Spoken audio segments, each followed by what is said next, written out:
ഇന്ദ്രജയുടെ ആത്യന്തിക ലക്ഷ്യം എന്നെ ഇല്ലാതാക്കുക മാത്രമല്ല, പിന്നെ മീനാക്ഷി. മീനാക്ഷി ഒരു കാരണവശാലും ഇവളുമായി അടുപ്പം സ്ഥാപിക്കാനുള്ള ഇടവരരുത്.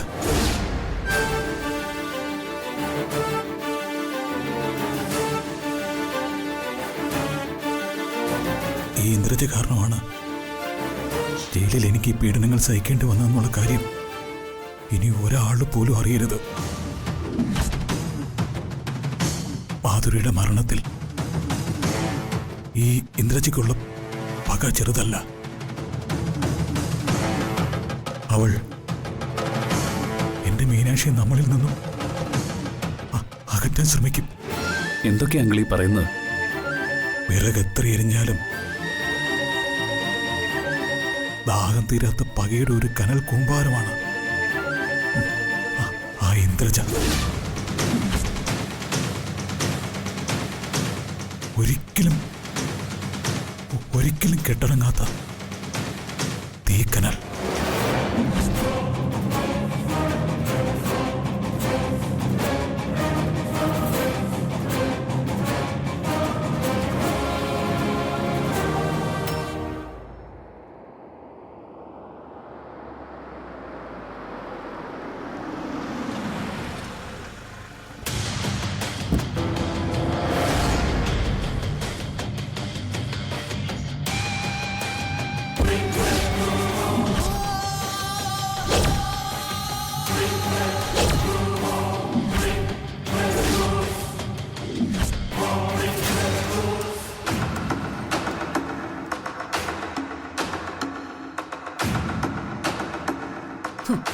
ഓ, പത്മശ്രീ രാജലക്ഷ്മി അമ്മ ഇവിടെ തന്നെ ഉണ്ട് അല്ലേ?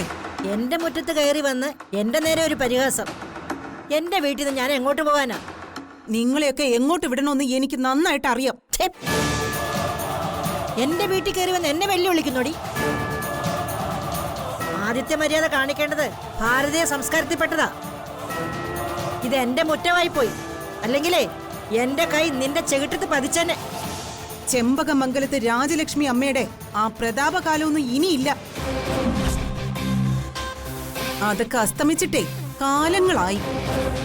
ഒന്നുമില്ലടി, നിന്റെ അനിയത്തി കേറി വന്ന് ഒരിക്കലും ഈ തറവാടിന്റെ അന്തസ് താർക്കാൻ നോക്കി. അവളെ അന്നേ ഞാൻ അടിച്ച് വെളിയിലിറക്കി.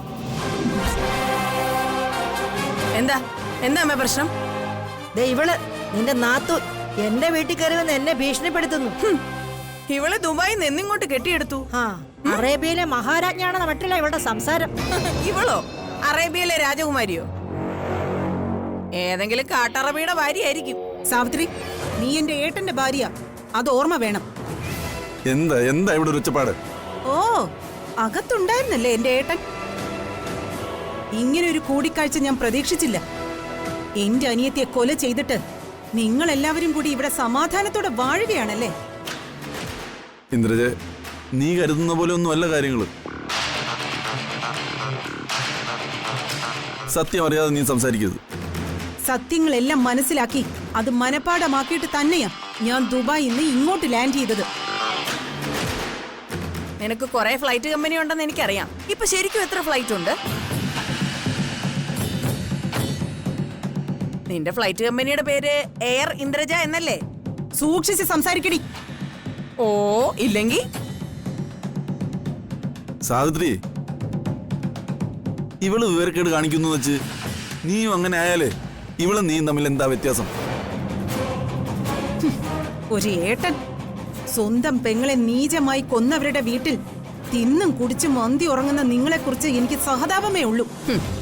നീ സഹതപിച്ചതുകൊണ്ട് എന്റെ രാമേട്ടൻ ഒരു ചുക്ക് സംഭവിക്കില്ല. നിന്റെ ആങ്ങളെ ഉണ്ടല്ലോ, ആ ജയരാമൻ, അവനെ ഞാൻ വെറുതെ വിടില്ല. നിന്റെ അനിയത്തിയായ നശിച്ചവളെ കെട്ടിയെടുത്തതോടെ എന്റെ ഏട്ടനും ഞങ്ങളുമായിട്ട് ഇനി ഒരു ബന്ധവുമില്ല. ഇരിക്കപ്പെണ്ണം ചെയ്തു ഈ അമ്മ സ്വന്തം മകനെ. എത്ര ഇരിക്കപ്പിണ്ടം ചെയ്താലും അയാളും ഈ തറവാട്ടുമായിട്ടുള്ള ബന്ധം തീരില്ലല്ലോ. അവനെ ഞാൻ നരകിപ്പിച്ചു കൊല്ലും. അവന് തൂക്കുകയർ വാങ്ങിച്ചു കൊടുക്കാൻ ഞാൻ ഏതറ്റം വരെയും പോകും. നീയൊക്കെ ഓർമ്മിച്ചോ?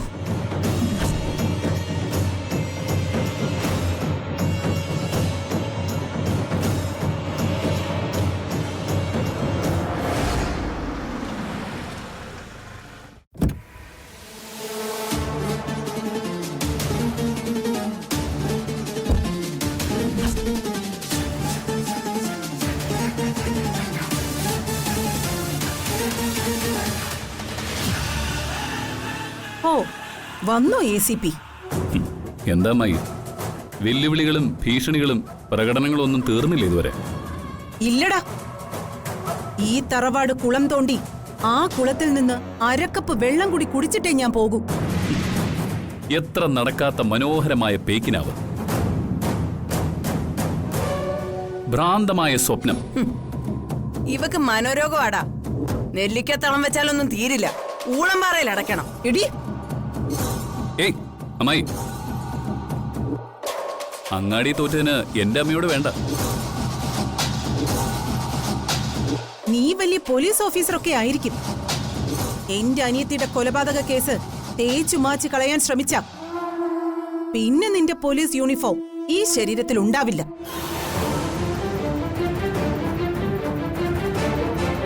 അമ്മായി, നിങ്ങളുടെ അനുജത്തിയായ എന്റെ ഇളയ അമ്മായി മരിച്ചതിൽ നിങ്ങൾക്കുണ്ടായ ദുഃഖം ഞാൻ അംഗീകരിക്കുന്നു.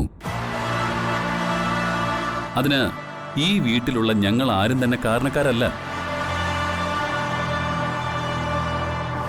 സ്വന്തം ജീവിതം നശിപ്പിച്ചതും അത് ദാരുണമായി അവസാനിപ്പിച്ചതും നിങ്ങളുടെ അനുജത്തി തന്നെയാണ്. ദാ, കേൾക്ക്, നിങ്ങൾ ജയിലിൽ പോയി നിങ്ങളുടെ രാഷ്ട്രീയ സ്വാധീനം ഉപയോഗിച്ച് ജയരാമൻ അങ്കിളിനോട് ചെയ്തതൊന്നും ഒരിക്കലും ക്ഷമിക്കാൻ പറ്റുന്നതല്ല. അനിയത്തിയോടുള്ള സ്നേഹ കൂടുതലുകൊണ്ട് നിങ്ങൾ കാണിച്ച ഈ അതിക്രമം തൽക്കാലം ഞാനങ്ങ് ക്ഷമിച്ചു. പക്ഷേ ഇനി ഒരിക്കൽ കൂടി ഇത് ആവർത്തിച്ചാൽ അച്ഛൻ പെങ്ങളാണെന്നുള്ള കാര്യമൊക്കെ ഞാനങ്ങ് മറക്കും. യഥാർത്ഥ പോലീസ് എന്താണെന്ന് നിങ്ങൾ അറിയും. ജയരാമനങ്ങൾ കിടക്കുന്ന അതേ ജയിലിലല്ല, തൊട്ടപ്പുറത്ത് അട്ടക്കുളങ്ങരയിൽ നിങ്ങളെ ഞാൻ കിടത്തും.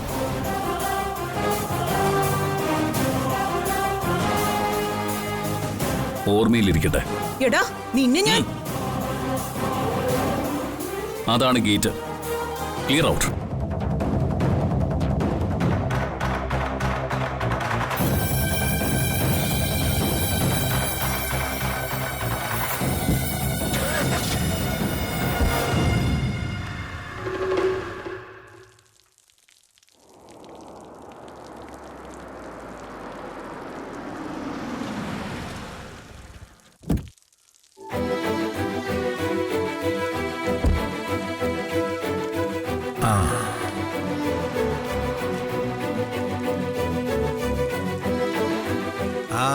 പിണങ്ങിപ്പോയവര് തിരികെ വന്നോ? അവള് പോകുന്നത് വരെ ഇതിനകത്ത് കേറരുതെന്ന് കരുതി പോയതാ. പക്ഷേ മനസ്സനുവദിക്കുന്നില്ല. എന്റെ മാധുരിയുടെ മകൾ ഇവിടെ ഇല്ലേ? അവൾ എന്റെയും കൂടി മോളാ. മോളെ ഇന്ദ്രജേ, നന്ദിനി അകത്ത് അവളെ മുറിയിലുണ്ട്. നീ ഇനി അവളോട് വഴക്കിനൊന്നും ചെല്ലരുത്. ഓ, അത് ശരി. മുറിയൊക്കെ കൊടുത്ത് അച്ഛൻ അവളെ ഇവിടെ വാഴിച്ചിരിക്കല്ലേ? അത് ഞാൻ ശരിയാക്കി തരാം.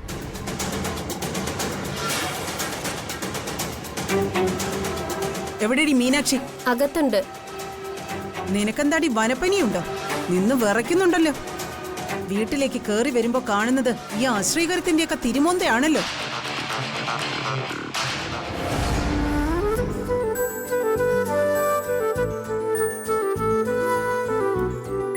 മോളെ മീനാക്ഷി. ആ വല്യമ്മേ. മോളെ കാണാനാ വല്യമ്മ വന്നത്. ഇതൊക്കെ മോക്ക് വേണ്ടി വാങ്ങിച്ചതാ. വാങ്ങിക്കും. Thank you വല്യമ്മേ.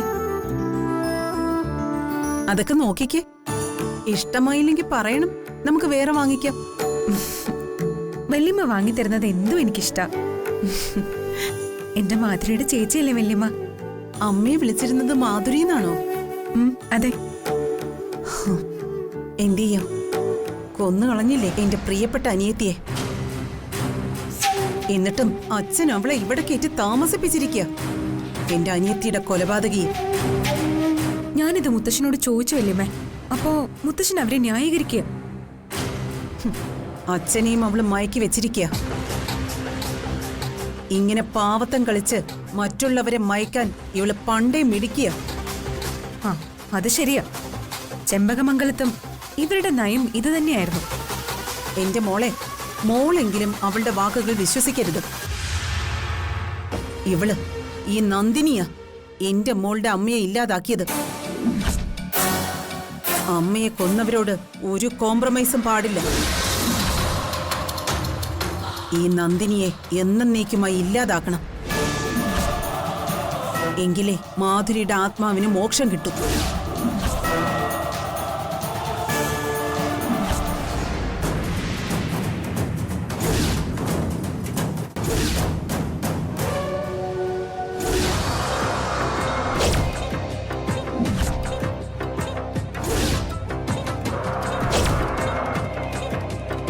നീ ആ കുട്ടിയുടെ മനസ്സിലേക്ക് വിഷം കുത്തി വെക്കുകയാണോ?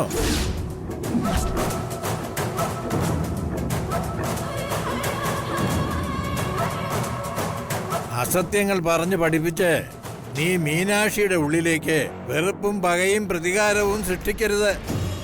ഞാൻ ഇവളോട് പറഞ്ഞത് അസത്യങ്ങളോ അർദ്ധസത്യങ്ങളോ അല്ല, 100% എനിക്കുറപ്പുള്ള സത്യങ്ങൾ തന്നെയാ. എന്റെ മാധുരിയെ പോലെ തന്നെ അവളുടെ മോളെയും ഞാൻ സ്നേഹിക്കുന്നു.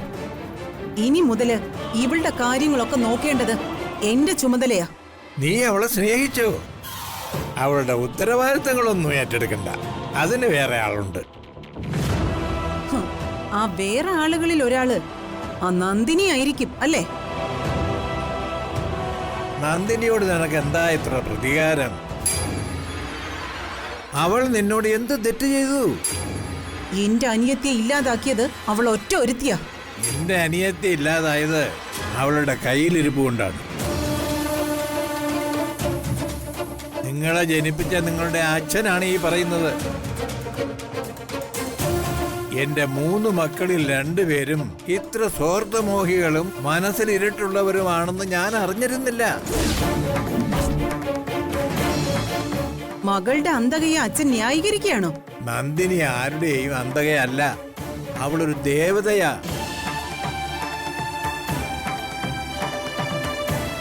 ദേവതയെ ആരും ചെളിവാരി എറിയാറില്ല. അങ്ങനെ ആരെങ്കിലും ചെയ്താൽ അവർ മനസ്സിന് സമനില തെറ്റിയവരാണ്.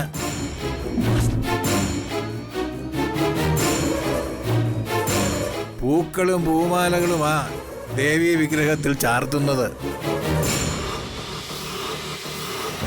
ഈ മനസ്സിന് പാകതയും പക്വതയും വരുന്ന ഈ കുഞ്ഞിനെ ബ്രെയിൻ വാഷ് ചെയ്ത് നിങ്ങളുടെ സ്വഭാവത്തിലേക്ക് കൊണ്ടുവരരുത്. ഇവളുടെ ജീനസ് വേറെയാണ്. അത് ചെമ്പകമംഗലത്ത് ജയറാമിൻ്റെതാണ്.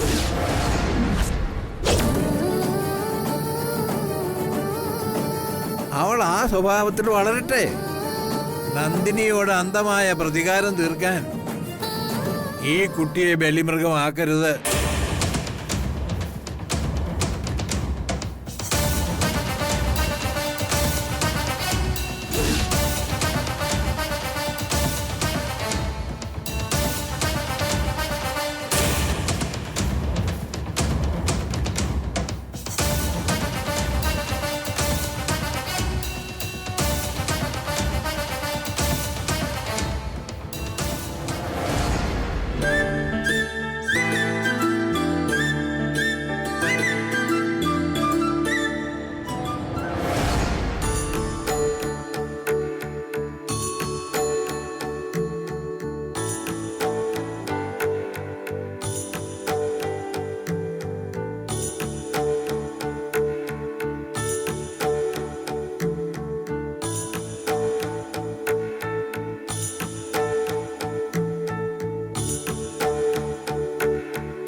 മൈഥിലി എന്താ പറ്റിയ? തന്റെ വോമിറ്റിംഗ് ഇതുവരെ കുറഞ്ഞില്ലേ?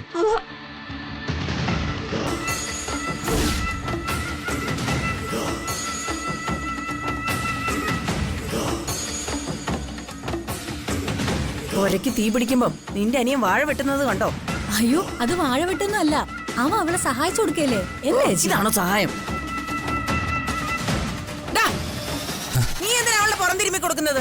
അതും മൈഥിലി ഛർദിക്കുന്ന കണ്ടില്ലേ? ആഹാ, കണ്ട പെണ്ണുങ്ങളൊക്കെ ഛർദിക്കുമ്പോ നീ പോയി പുറം തിരുമ്മി കൊടുക്കാറുണ്ടോ? മൈഥിലി അന്യ പെണ്ണൊന്നും അല്ലല്ലോ, ഇവിടുത്തെ പെണ്ണല്ലേ. മതി മതി, ഇങ്ങോട്ട് മാറ്. കൂടുതലൊന്നും പറയണ്ട. നിന്റെ വായിൽ എന്താ നാവില്ലായിരുന്നോ? നിനക്ക് എന്നെ വിളിച്ചുകൂടായിരുന്നോ? വിളിക്കാൻ തുടങ്ങിയപ്പോഴാ വൈശാഖ് വന്ന്. ആ അതെ, വിളിച്ചത് കൊണ്ടാ വന്നത്. ഓഹോ, വിളിപ്പുറത്ത് വരാൻ നീ ആരാ, ദൈവോ? നിനക്ക് വേറെ പണിയില്ലടാ. ഞാൻ സഹായിച്ചതല്ലേ ചേച്ചി. നിന്റെ സഹായം ഇവക്ക് വേണ്ട, അതിന് ഇവളുടെ ഭർത്താവുണ്ട്. അയ്യോ അയ്യോ, എന്താ എന്താ മൈഥിലി?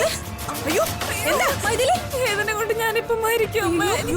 ചേച്ചി വേഗം ഇവിടെ ഹോസ്പിറ്റലിൽ എത്തിച്ചേ പറ്റുള്ളൂ. സത്യശീല, സത്യശീല. അയ്യോ സത്യശീല ഇന്ന് ലീവില ചേച്ചി. അയ്യോ, പിന്നെന്ത് ചെയ്യും? വണ്ടി ഓടിക്കാൻ അറിയാവുന്ന ആരും ഇവിടെ ഇല്ലല്ലോ. ചേച്ചി എത്രയും പെട്ടെന്ന് ഇവിടെ ഹോസ്പിറ്റലിൽ എത്തിച്ചേ പറ്റുള്ളൂ. വൈശാഖേ നീ വണ്ടി എടുക്കാൻ നോക്ക്. എന്റെ സഹായം വേണ്ടെന്നല്ലേ പറഞ്ഞത്. ഓ, ഒന്ന് വേഗം വണ്ടി എടുക്ക വൈശാഖേ. ഓ ഇതൊരു അത്യാവശ്യമല്ലേ, വണ്ടി ഞാൻ എടുത്തോളാം. ആ എടുക്ക പോ. അയ്യോ വാ, വാ. പതുക്കെ, പതുക്കെ. കരയണ്ട മോളെ, വിഷമിക്കാതെ ഹോസ്പിറ്റലിൽ പോവാം. കരയണ്ട കരയണ്ട മോളെ. മനു, ഹോസ്പിറ്റലിൽ ഡോർ തുറക്ക്. വാ മോളെ. കേറ്. പതുക്കെ പതുക്കെ. വൈശാഖേ വണ്ടി എടുക്ക.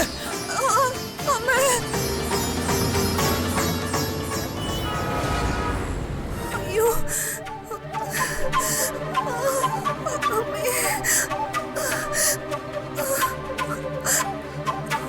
കരയാതെ മോളെ, ഡോക്ടർ ഇപ്പൊ വരും.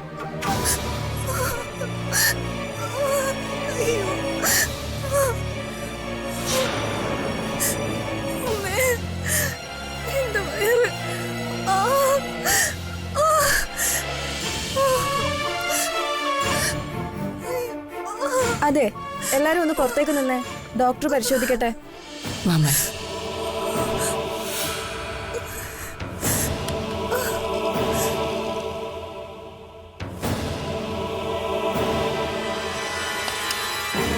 ഈ പ്രഗ്നൻസി പീരീഡിൽ ഇങ്ങനെ കൊണ്ടുപോകാറുണ്ടോ? അതൊക്കെ സർവ്വസാധാരണയാ. അതിന് നിനക്കെന്തിനാ ഇത്ര ടെൻഷൻ? ആ ഇവനൊരു പോഴനാ ചേച്ചി. ഇവൻ പോഴനൊന്നുമല്ല, നല്ല ബോറനാ. ഇവൻ ഉണ്ടായിരുന്നോണ്ടാ ഇപ്പൊ ഇങ്ങോട്ട് വരാൻ പറ്റിയത്, അല്ലെങ്കിൽ കാണായിരുന്നു.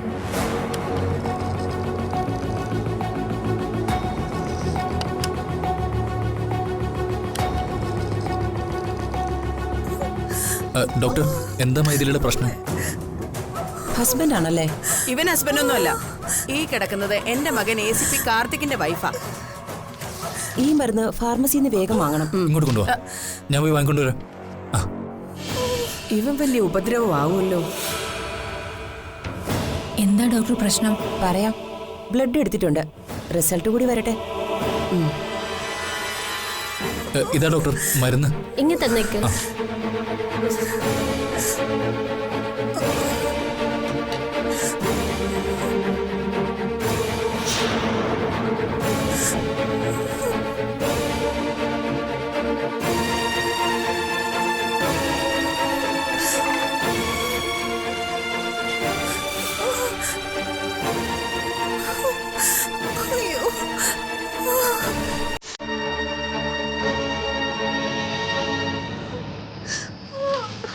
ഇപ്പൊ കുറയും.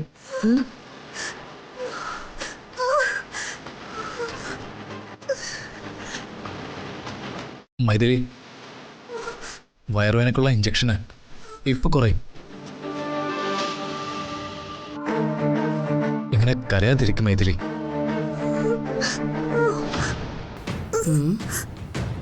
എന്റെ സ്വഭാവം വെച്ച് നോക്കിയാലേ ഇവന്റെ കാരണ തടി വീഴേണ്ട സമയം കഴിഞ്ഞു. ഇതിലെന്തോ ഒരു ചുറ്റിക്കളി ഉണ്ടല്ലോ. എന്താ എന്താ അമ്മേ എന്താ മൈഥിലിക്ക് പറ്റിയത്? ഇവൾ ഒമിറ്റ് ചെയ്യായിരുന്നു മോനെ. ആ സമയത്ത് പെട്ടെന്ന് വയറുവേദനയും കൂടി. ആ ഭാഗ്യത്തിനെ എന്റെ ആങ്ങളെ വൈശാഖ് അവിടെ ഉണ്ടായിരുന്നു. ഇവനെ വേഗം കാറെടുത്തു. ഞങ്ങൾ പാഞ്ഞ ഹോസ്പിറ്റലിലേക്ക് വരായിരുന്നു. Vaishakh thank you so much.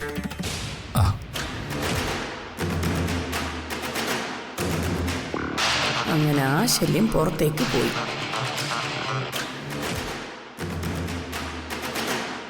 വേദന കുറയുന്നുണ്ടോ മൈഥിലി? കുറയുന്നുണ്ട്.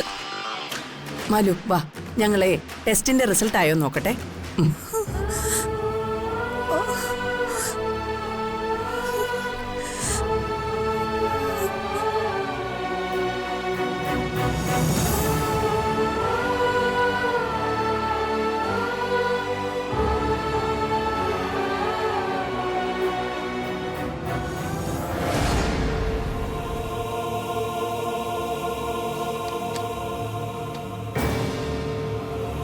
ടെൻഷനാകണ്ട, ഒരു ചെറിയ പ്രശ്നമുണ്ട് മൈഥിലിക്ക്. എന്താ ഡോക്ടർ? മൈഥിലിയുടെ യൂട്രസിന് ചില ചെറിയ പ്രോബ്ലംസ് ഉണ്ട്.